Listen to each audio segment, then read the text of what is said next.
This podcast is part of E2C Network, where we share the whole Auburn experience. Where you go, Auburn fans, we have an exciting guest for you. I decided to bring back Swaggy Z, or Mark Zoller, whatever you want to call him, Maryland fan extraordinaire. You might know him from our preview show from the bowl game that never happened, because we don't, as Auburn fans, want to think about that bowl game. But Mark's an amazing Maryland fan, and I thought since we just hired DJ Durkin, who was at Maryland as a head coach for a few years, I wanted to bring on Mark and give you a different perspective on what happened, since I know Mark followed it very closely, even closer than a lot of us Auburn fans at the time. So, Mark, how you doing? And what's your thoughts about DJ? Hey, AJ, great to be back with you and the Auburn football community. It's kind of interesting how the Maryland and Auburn paths seem to be crisscrossing a lot lately. So I love it. Good to be with you again, and happy to shed some light on your new defensive coordinator. So DJ, obviously his pedigree as a defensive coach is top notch. As you know, he most recently comes from a couple of years at Texas A&M, and before that on the staff at Ole Miss. I think he was co-defensive coordinator there. And as I recall, Lane, really liked him, wanted to keep him, but I think Jimbo Fisher offered him, something like double the money. And, yeah. So he's, in addition to these last two stops, before he was at Maryland, he was the defensive coordinator at Michigan and also at Florida, even before that. So, yeah. Naturally, those are marquee jobs for a defensive coach. Clearly, Michigan has a legacy of solid defense, and really Florida does too. I know they've been down a little bit, but certainly having a role there at Florida says a lot about the kind of coach he is, and hopefully gives Auburn fans some confidence about his footprint in SEC country. So he's spent now, he's had this will be his fourth position at an SEC school. I think he knows the recruiting territory well, and he's an extremely high energy guy, and he's the kind of guy that will he'll sell energy and he'll sell passion, and he's the type of coach that gets people excited just to be a part of the program, and certainly that's something you need in on the recruiting trail in the SEC for sure. Yeah. And when I brought you on, I was thinking, he knew what he was as a head coach, but it's also good to hear, you've kind of seen him around as defensive coordinator, and I've heard the same thing as you. As a defensive coordinator, he's top notch. There's people, even right before Auburn hired DJ Durkin was getting kind of interviewed by Bama, and that was right before Saban announced his retirement. So Saban wanted him, and so that kind of shows you he wanted there are other teams wanting DJ Durkin. He even turned down the Missouri job apparently as defensive coordinator. So again, people were wanting DJ Durkin.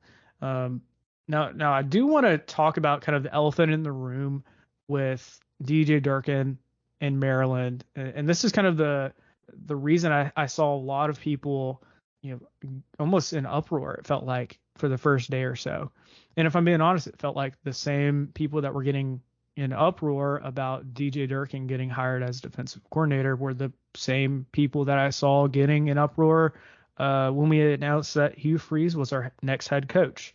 And maybe there's something there, right? Personality, the history, the baggage, that kind of stuff. But I want to dig into what really happened at Maryland, because I think the headline is DJ Durkin is a terrible person and should never be trusted and should never coach ever again. Like, that seems to be some people's sentiment. And I don't think that's justified. I don't think there's when you start looking at what's happening, and this is why, Mark, I wanted to bring you in. So Mark, could you give us some backstory on all that? Yeah, let's dive into it. So certainly the perspective I'll give you, AJ, is naturally it's that of a fan, and obviously a close fan of the Maryland program over the years, and someone who followed the story. But I followed it from the outside, like everyone else did.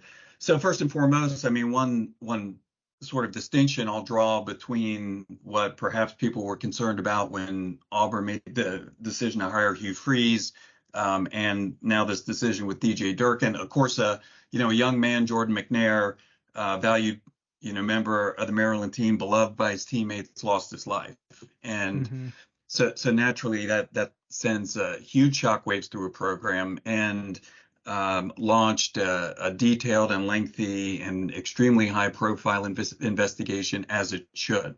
So one thing I'll say at the outset, if you look at the history of that event and the investigation, the family of Jordan McNair were adamant that DJ had responsibility, and that their feeling was that young men shouldn't be entrusting the care of, or families shouldn't be entrusting the care of their young men, their sons, to him as a coach. And so clearly, they certainly know a lot more about the details of what transpired than I do. And whatever the McNair family had to say about the whole event and the chain of events, and what the evidence suggested about both DJ Durkin as well as the rest of the staff, I would say simply that anyone who wants to look at this issue in depth should take a close look at their statements about it, and what they concluded.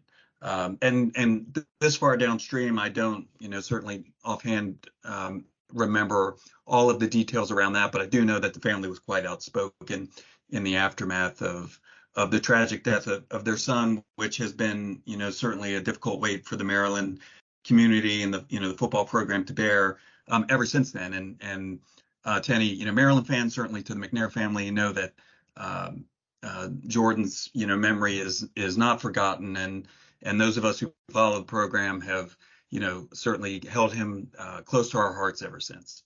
So all that said, AJ, I would say, as you'll recall, maybe there was a lengthy investigation. It involved some appointees by the governor, and it included, as I recall, the board that they convened to oversee this matter even included two previous governors of the state, and some other very high profile people in both government in Maryland, and then connected to the university and the sports programs. And so after a very lengthy investigation, they reinstated DJ for a day, and then there was a huge public uproar, and then they made the quick decision to terminate him. And so the reason I mention that is that even that fact suggests that that the evidence was such that maybe the culpability for the issues in the program may have probably extended beyond Coach Durkin in terms of the accountability and what was really happening there. So a lot of so there's kind of multiple issues at play. I think that naturally they're somewhat intertwined. Like, what is this culture that led to the unfortunate death of this young man? Now, whether or not that was directly attributable to whatever the issues were in the program, and it's impossible for me to say, but certainly the workouts that they were involved in, and whether or not they were taking enough breaks and hydrating the athletes appropriately, is something that people should examine. And that was naturally one, the most important set of events was understanding why this occurred and how they could put corrective action in place to keep another tragedy like that from happening. And then while all this was going on, as I recall, it was an expose that was out of Sports Illustrated that reported on this evidence of a toxic culture in the football program. Yeah, I remember that too. Yeah, and to those of us that were fans of the program, or who follow it, it was all news at the time. I mean, certainly everyone was focused on what had happened on the situation with Jordan, and then this was all sort of a new set of reports that came out. And they centered a lot, as I recall, or it seemed to me, around the strength and conditioning coach, a guy named Rick Court, who I think was, well known in that role in college football and had been known to be effective as a strength and conditioning coach. And a lot of the sort of nuts and bolts about, what was happening and examples of why the culture was toxic, which I think were substantiated. I mean, clearly, they had a problem there. But and there were, I saw some players reports of them coming out and talking about specific examples. Like even one of the interesting ones was, apparently there was a culture of toxic eating, which I didn't even know that was a thing, where they essentially force people to eat unhealthy things or force people to gain weight. They would force them to eat until they're about to vomit, which I think is absolutely atrocious. That obviously that's kind of weird, but if that kind of thing is happening, maybe there's, something slightly deeper that, that was going on. And, that was kind of brought to light through all this. Yes. And I remember, like, one other example was that maybe, players were either encouraged or perhaps even forced to watch, videos or things that suggested that were based on like violent behavior and meant to sort of amp guys up and get them sort of into that, that football playing mindset of violence and aggression, right? And so if they and all of those things, if they were substantiated, naturally they were problematic and they needed to be ferreted out. And so at the end of the day, I'll make a couple of statements about it. I mean, DJ Durkin was the head of the program, so naturally you need to hold the head of the program accountable at some level, and ultimately they did. Many would argue that they got it wrong initially and that they were forced to get it right in terminating DJ.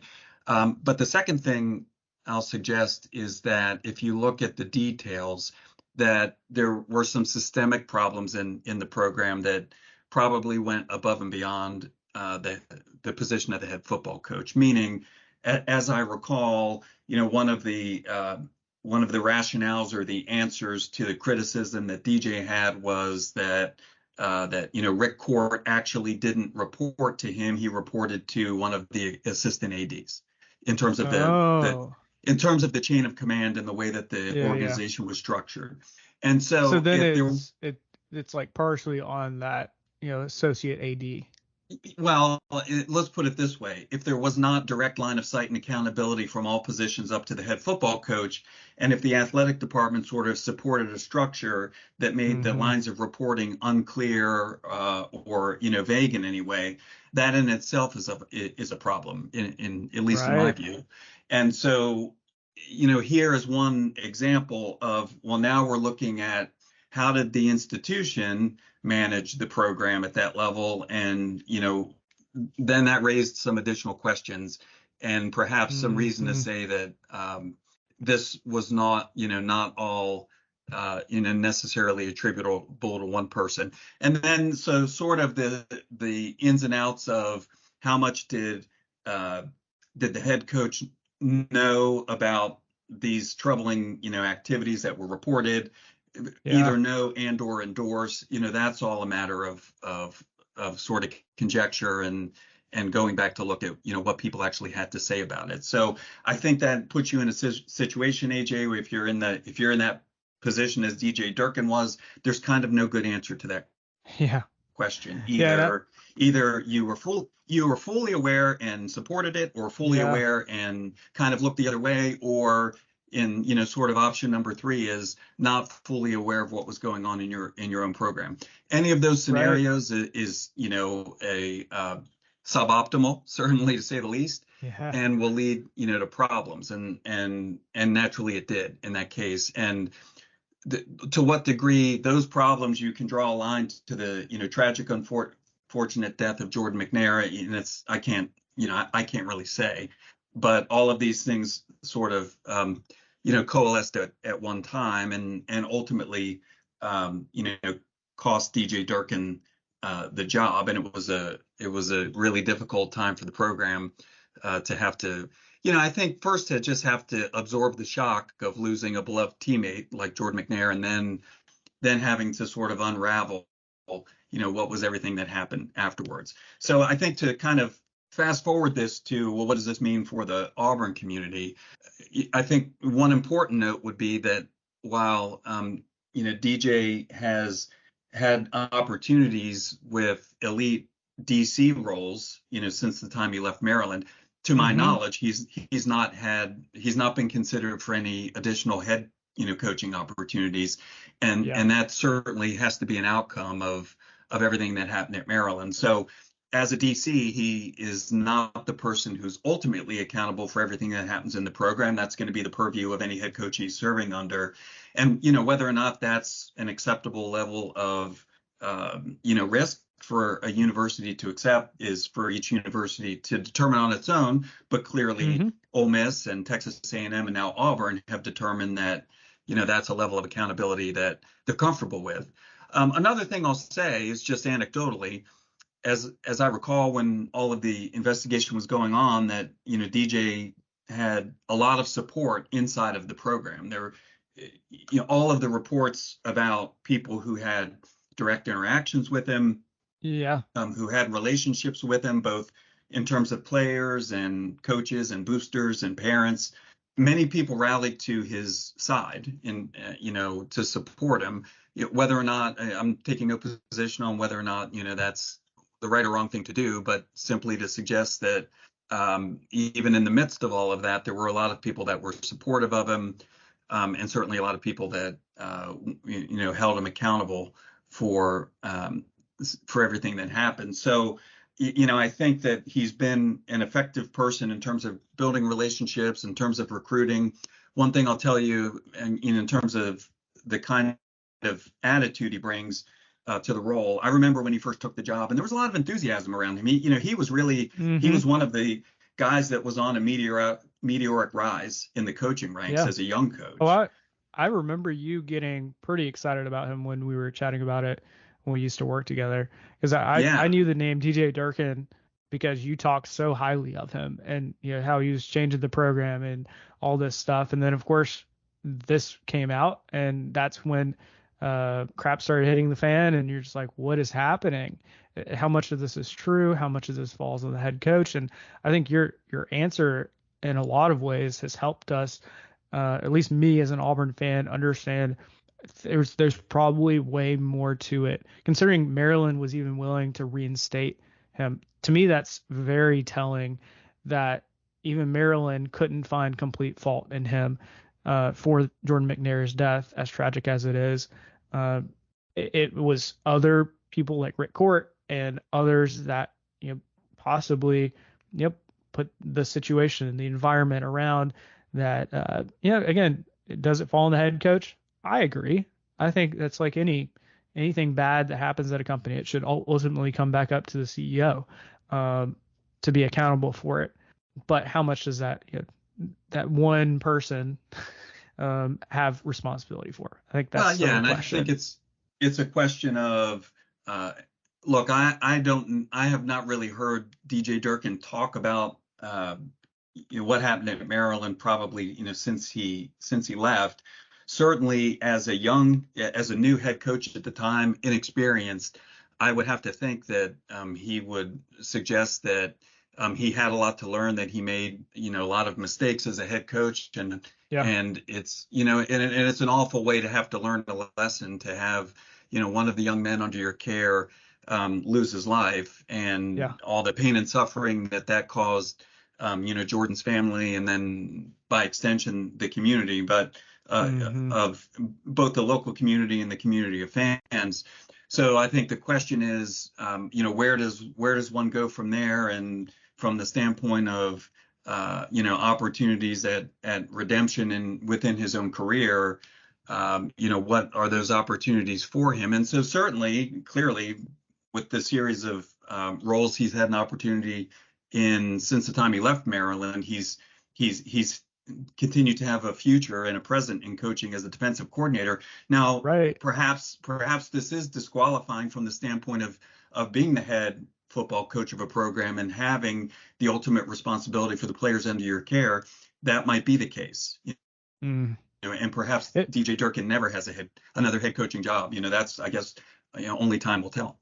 Yeah, and I would have thought the same thing about Hugh Freeze, and only time told him that he got the smaller Liberty job, and then kind of Auburn's job presented to itself.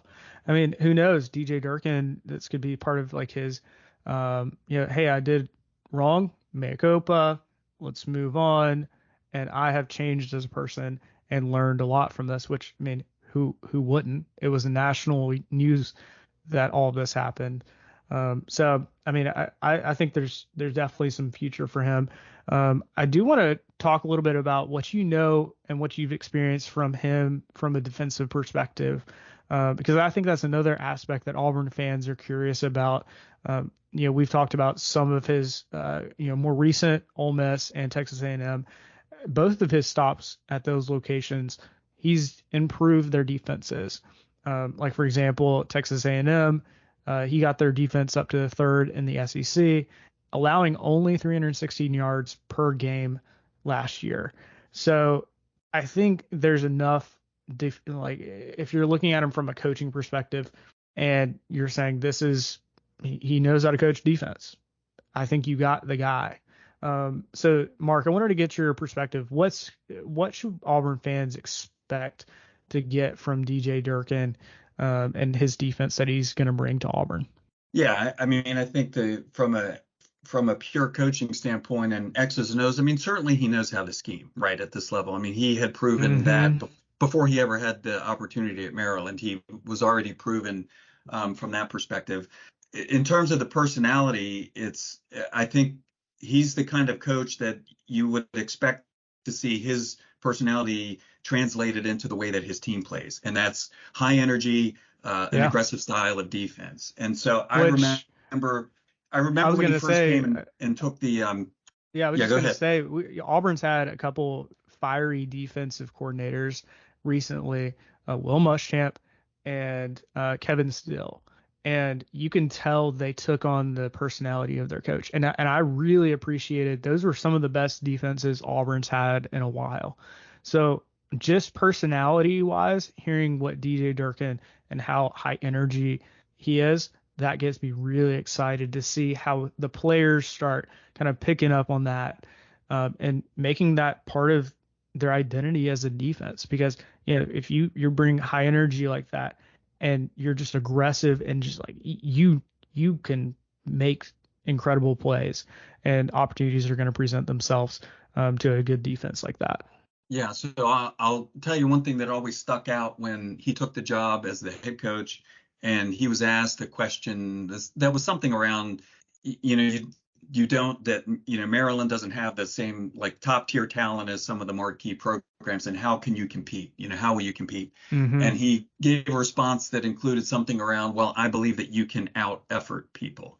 And I think that that's a sort of a hallmark of a DJ Durkin mentality and a style of play that, whether or not you have the talent, you always have control over the kind of effort that, you show and that you put into it. And that's what I would really expect to see, that he's the kind of guy that's going to get 100% out of what he has. During that period, we had a home and home against Texas. We won both those games. So just as an example. Wow. Now, granted, Texas awesome. They weren't back up to the, where they are today. But it's still Texas. Still, for a Maryland program to go into Austin and, take down the Longhorns, that tells you something about the kind of effort and the level of belief, that the guys were playing with. And I think that's what DJ sells, is that we're going to, we're going to work hard, and that's going to yield the results, and we're all going to get excited about it and rally.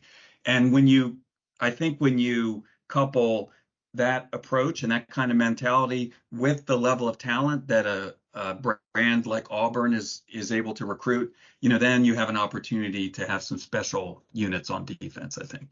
Yeah, absolutely. I was, as you're talking, there's definitely some characteristics that Auburn's defenses in the past have had.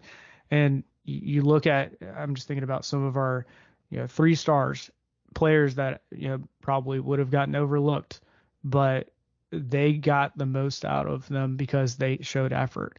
And I'm just thinking about the 3 stars and, that we have on our team right now.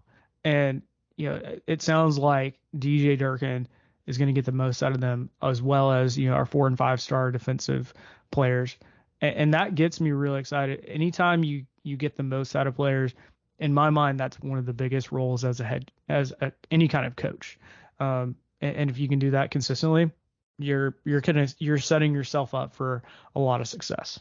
Absolutely. So, I mean, certainly as it relates to pure football, on the defensive side of the ball, I think you've hired a resource that's extremely proven and whose style of coaching fits really well with, for SEC football.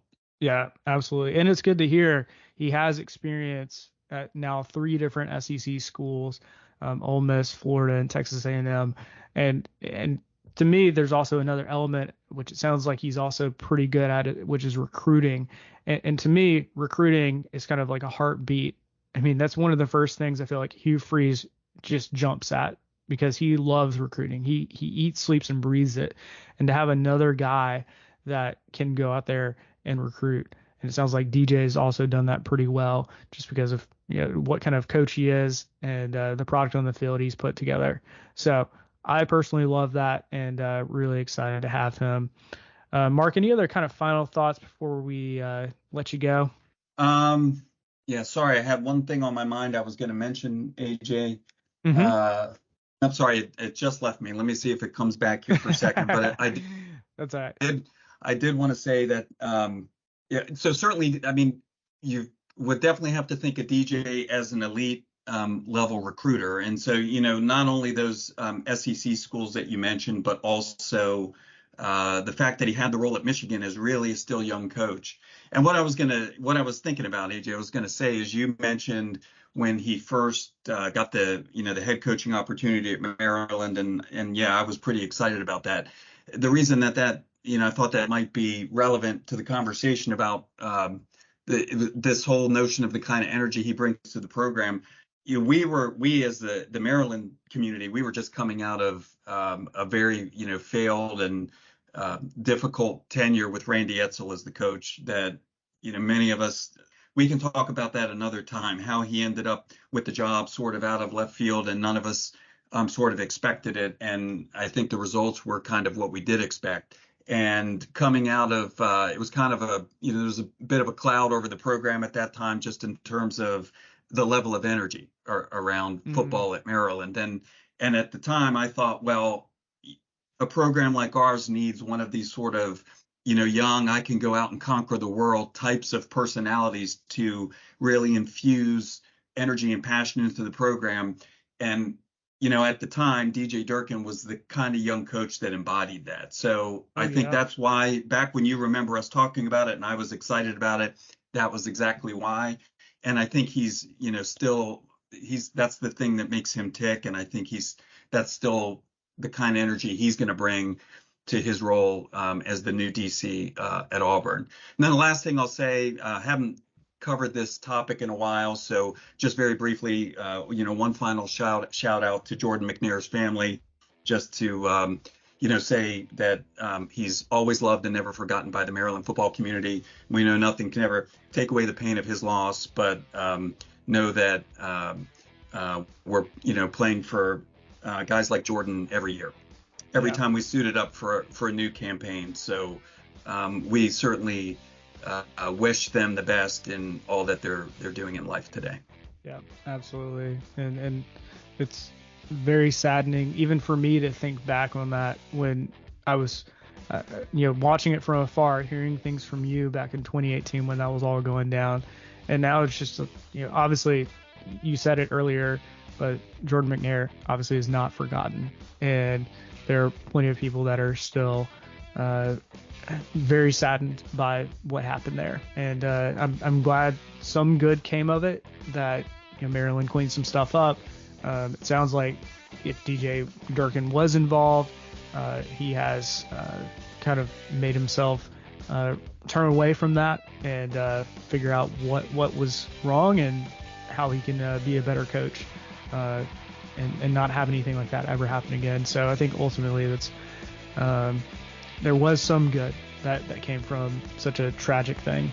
So, well, I appreciate it. Thanks again, Mark, and I'm sure with how things are going, we'll probably have you on in another month, because that's just the way Maryland news and Auburn news seems to be interacting with each other recently.